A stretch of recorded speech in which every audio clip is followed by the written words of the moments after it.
I left my mother's party after she insulted my daughter. I've been married to my husband for 12 years now. His daughter Anna was only 2 when we got together. She's 14 now, and honestly, I can't even remember a time when she wasn't my kid. She calls me mom. She texts me when something funny happens at school. She asks me to help pick out clothes for dances. She's mine in every way that matters. My family gets it. My dad takes her fishing every summer. My sister brings her matching pajamas for Christmas. But my mother, she's always been different with Anna. Never mean exactly, just cold. Like Anna's invisible unless she has to acknowledge her. Anna started asking me to teach her cooking about 2 years ago. We'd spend Sunday afternoons in the kitchen making lasagna or trying new cookie recipes. She got really good at it. Last year, she asked if she could start bringing dishes to family gatherings. Of course, I said yes. I was proud of her. That's when my mother started with the comments. First, it was small stuff. Maybe add more salt next time. This chicken could cook a bit longer. But then, it got worse. She'd pick apart everything Anna made while praising everyone else's food. My cousin brought store-bought potato salad once, and my mother acted like it was gourmet. At Thanksgiving, my mother told Anna her casserole was disgusting and inedible. Right to her face. I told my mother to stop, but she just waved me off like I was being dramatic. This week, my whole family came to town for my mother's birthday party. I'd had curry in my freezer for 6 months. My mother made it and gave it to me to save. So, I reheated it, put it in a nice dish, and brought it to the party. When people asked, I told them Anna worked really hard on it and wanted to make Grandma's recipe perfect. My mother took one bite and her face scrunched up. She called Anna over and started in immediately. "You added way too much spice. The chicken is completely overcooked. Honestly, Anna, maybe you should just stop bringing food to these things altogether. You're clearly not ready." Anna's face went red. She looked at the floor and mumbled, "Sorry." My husband put his arm around her shoulders. That's when I spoke up. "Actually, Mom, Anna didn't make this. You did? I've had it in my freezer since June. That's your curry. You're insulting." The whole room went quiet. My mother's mouth opened and closed like a fish. She stuttered something about just trying to give constructive criticism to help Anna improve. I asked her flat out why she treats my stepdaughter so badly when she's nothing but sweet and respectful. My mother got this look on her face, defensive and annoyed because she's not really my grandchild, she said. Like, it was obvious.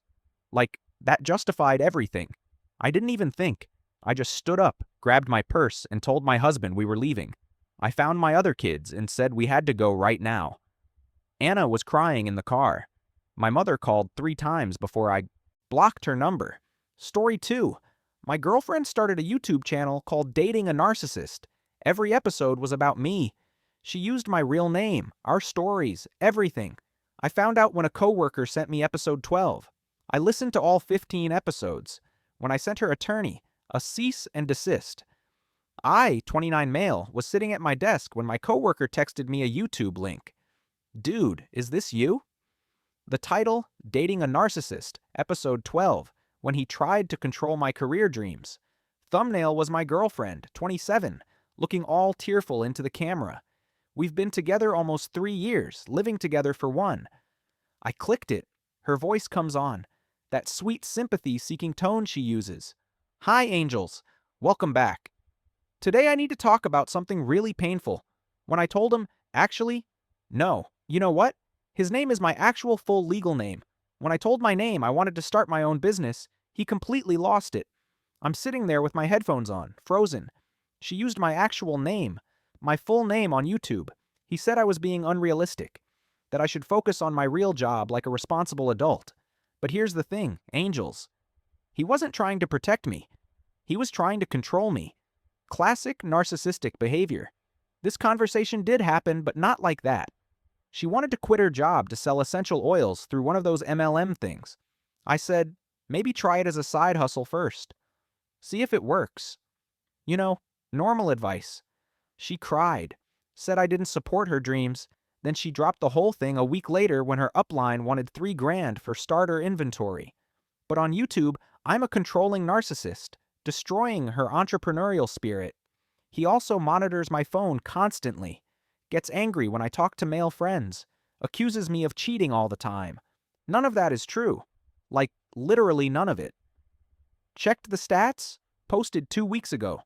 43,000 views. Scrolled to her channel. Dating a narcissist. My healing journey. 89,000 subscribers. 15 episodes. All posted over the last 4 months while we were still together while she was sleeping next to me every night editing videos about what a monster I am. Started watching from episode 1. Hi angels, my name is her name and I'm finally ready to share my story. For the past 3 years, I've been in a relationship with a narcissist named my full legal name again. This channel is my healing journey. She describes our first date, the restaurant, the movie, what I wore, then explains how I love-bombed her by being nice and attentive. Being a decent boyfriend is apparently a red flag. Now, episode 2 is about how I isolated her from friends. The truth, her best friend got into hard drugs and kept asking her for money. I suggested maybe some space from that situation. Her friend's in rehab now. Episode 3, Financial Abuse and Control. We split rent 50-50. I make more, so I usually pay for dates on YouTube. I'm controlling all her money and giving her an allowance. Episode 4. She's crying about how I gaslight her and made her think she was crazy for suspecting infidelity. I've never cheated, never been accused of it until now on the internet to 89,000 people. By episode 8, I feel sick. Episode 10. Why I can't leave yet. The narcissist's financial trap. She explains she can't afford to leave because I've made her financially dependent. She has her own job, her own car, her own bank account. We split everything. Episode 15, posted like 3 days ago. I'm finally ready to leave. This is my exit plan. She's explaining how she's strategically preparing to escape, setting up a new place, building her support system, documenting everything for legal protection. Then at the end, next episode will be from my new apartment. Freedom is coming, angels. If you're in a similar situation, reach out. Link to my crisis support Patreon in the description. She has a Patreon. 3 tiers. $5 Angel tier, $50 Warrior tier, $50 Survivor tier for one-on-one coaching. She has 412 patrons. Quick math puts her between $2,000 and $5,000 a month. She's making rent money lying about me on the internet. Went home that night. She's on the couch filming something. Hey babe, how was work? Fine. What are you filming? Oh, just some content. Beauty stuff. Beauty stuff, right? Didn't say anything. Needed to think first. Spent the next 2 days watching everything, all 15 episodes. Her Instagram has 48K followers now, all from YouTube. TikTok has another 32K where she posts clips. Every single video uses my full legal name. Shows photos of us. Sometimes my face is blurred, sometimes not. Our private conversations, private fights, private everything. All twisted into this narrative where I'm abusive and she's getting paid for it. Called a lawyer who does entertainment law stuff. This is defamation, right? She's lying about me publicly. He watched a few episodes. Defamation's really tough. You'd need to prove financial damages, malicious intent. It's expensive. What about privacy? She's using my name, my face, our private life. That's better. We can send a cease and desist. Demand she removes content with your name and likeness. The fact she's making money off it helps our case.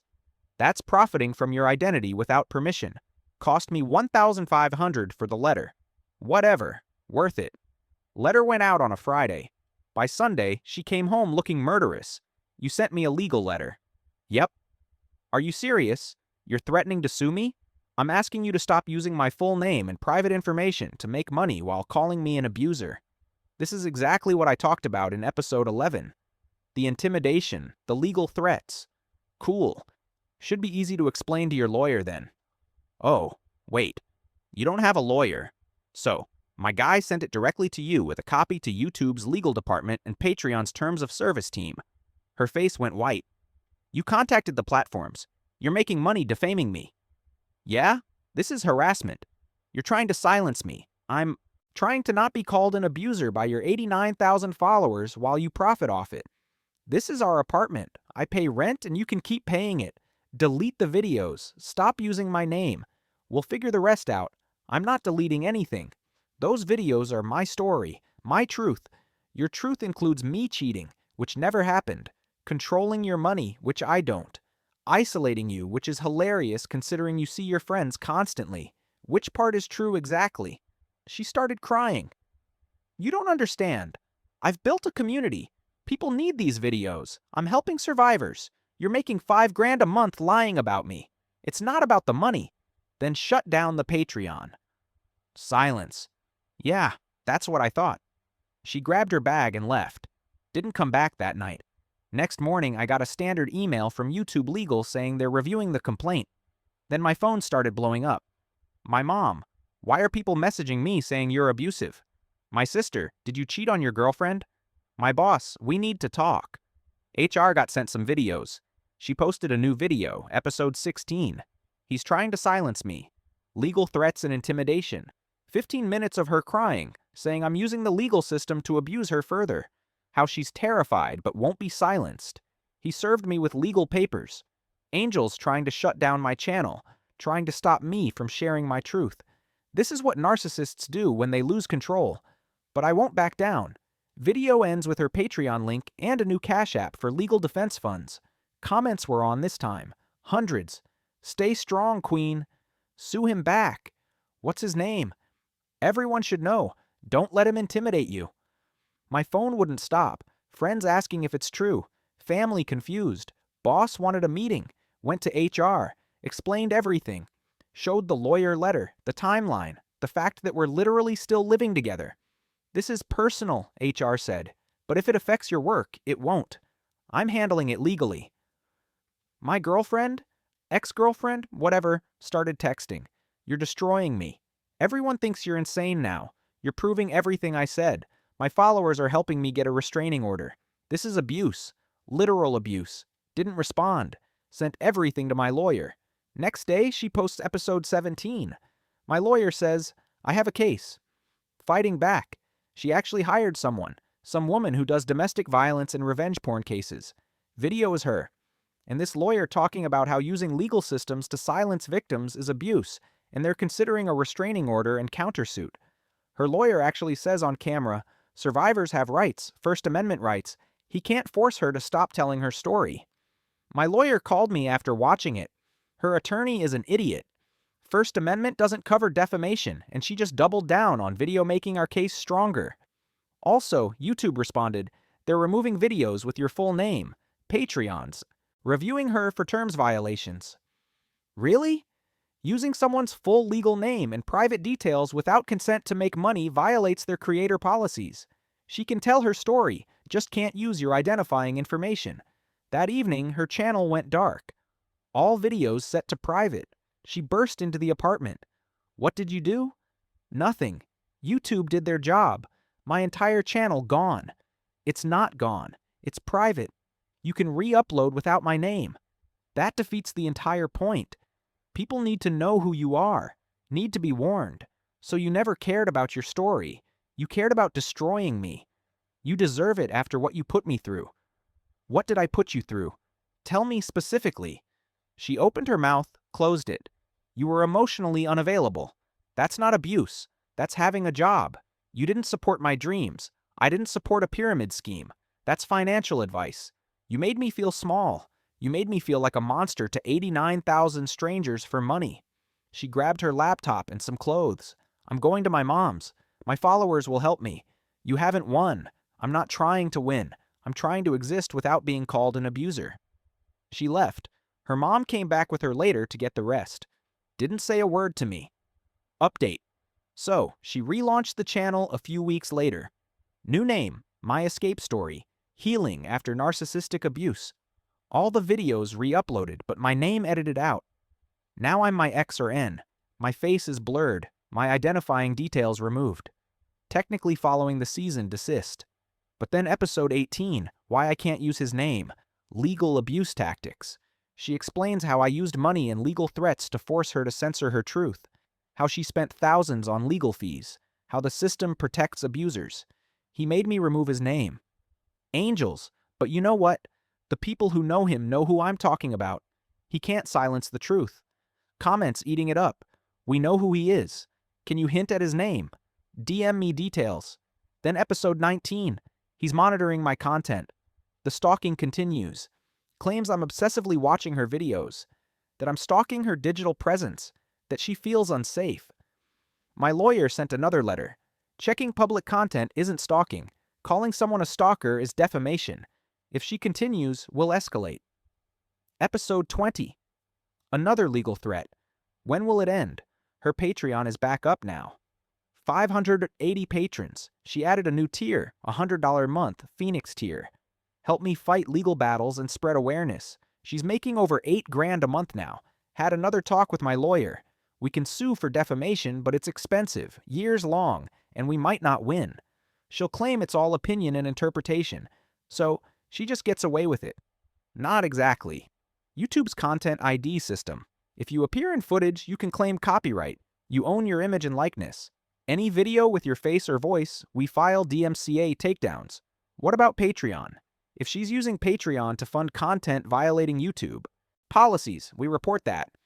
Also, those photos of you two, you're in them. You have rights. Using your image for commercial purposes without permission. We went nuclear.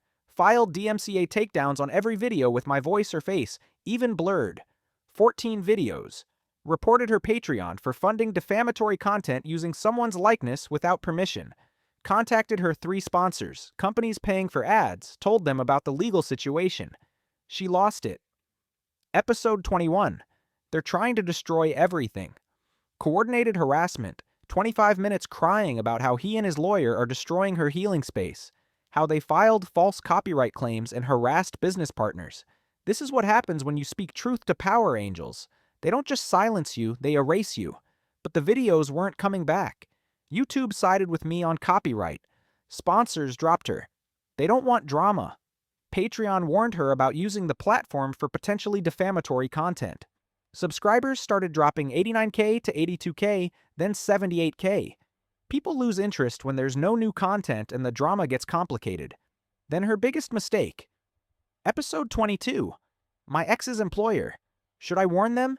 Doesn't name my company, but heavily implies she's considering reaching out to my workplace to warn them about me. Should I let them know what kind of person works there? I don't know. Angels, tell me what you think. My lawyer's eyes lit up. That's Torch's interference. She's threatening your employment. That's a lawsuit. We filed. Not defamation too hard, but intentional interference with business relationships, misappropriation of likeness for commercial gain, and violating the cease and desist. Real lawsuit, real expensive for her. She needed a real lawyer now, not the revenge porn lady, an actual litigation attorney. Patreon shut her down when she posted episode 23. I'm being sued. Please help. Asking for money to fight the lawsuit. Violates their terms. YouTube demonetized her channel. Can't fundraise for legal battles like that. We settled after 4 months. She has to delete all videos about me or our relationship forever. Can't make future content about me or N in any format. Has to post a retraction saying her videos were creative interpretations and personal opinions, not representing the full situation. Pays my legal fees $8,700. Can't contact me directly or indirectly, including through content. She fought everything. First Amendment financial hardship. My lawyer pointed out she made over $40,000 from Patreon alone. Killed the hardship argument. The retraction was 2 minutes. Stiff. Lawyer written. Some of my previous content contained interpretations that may not have fully represented all perspectives. I'm removing this content. Thank you for understanding. Comments off. Posted at like 2 a.m. Everything deleted by 3 a.m. Her channel still exists. She does general mental health content now. About 12,000 subscribers left. No sponsors, no Patreon. Heard she moved. Back with her mom. Working at the marketing firm again. Final update. It's been 6 months. Life is finally normal. Had to explain everything to 1 million people, but everyone important gets it. Lost some mutual friends who bought her version. Good riddance, honestly, if you don't even ask my side. Not really, my friend. Cost me about $15,000 in legal fees total. Got back $8,700. Still out over $6,000, but whatever. Worth it for peace. My coworker who sent the first video feels awful. Buys me lunch constantly. Told him he did me a favor. Better to know. The weird part is I still think about it sometimes. How someone I love decided to monetize a fake version of us where I'm a monster. She believed it too. I think convinced herself so completely that she saw nothing wrong with telling 89,000 strangers. Or maybe she never believed it. Maybe it was always about money and attention. Don't know which is worse. I'm not dating. Not ready. How do you trust after that? How do you share your life knowing they might weaponize every conversation, every fight, every vulnerable moment? Therapist says that's normal, that it takes time, that not everyone is like her. I know that logically, emotionally working on it. But here's what I know. I protected myself legally, financially, reputation-wise. I didn't just take it. Didn't let her destroy my life because fighting back was too hard or too expensive. I fought and I won. Sort of. Because there's no real winning here. Even when you're right, even when you prove it, the damage is done. The time is gone. The money is spent. The trust is shattered. But you fight anyway because letting someone lie about you while profiting is not an option. So yeah, my ex made a YouTube channel calling me a narcissist, used my real name, made thousands. I sued her. She lost. And I learned an expensive lesson about who people really are when there's an audience watching.